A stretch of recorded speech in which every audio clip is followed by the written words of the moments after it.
I say this with seriousness and respect, but your department is out of control. You are spending like you don't have a budget. You're on the verge of running out of money for the fiscal year. You are illegally refusing to spend funds that have been authorized by this Congress and appropriated by this committee. You are ignoring the immigration laws of this nation, implementing a brand new immigration system that you have invented that has little relation to the statutes that you are required, that you are commanded to follow, as spelled out in your oath of office. You are routinely violating the rights of immigrants who may not be citizens, but whether you like it or not, they have constitutional and statutory rights when they reside in the United States. Your agency acts as if laws don't matter, as if the election gave you some mandate to violate the Constitution and the laws passed by this Congress. It did not give you that mandate. You act as if your disagreement with the law, or even the public's disagreement with the law, is relevant and gives you the ability to create your own law.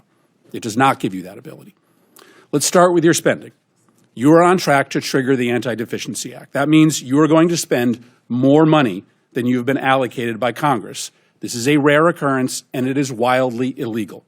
Your agency will be broke by July, over 2 months before the end of the fiscal year. You may not think that Congress has provided enough money to ICE, but the Constitution and the federal law does not allow you to spend more money than you have been given or to invent money.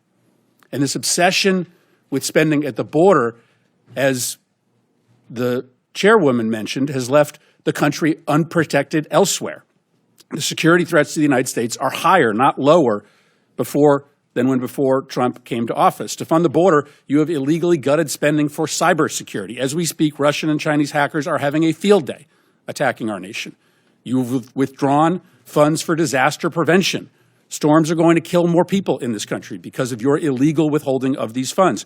Your myopia about the border, fueled by President Trump's prejudice against people who speak a different language, has shattered many of this country's most important defenses. I acknowledge that you don't believe that people should be able to apply for asylum, but you don't get to choose that.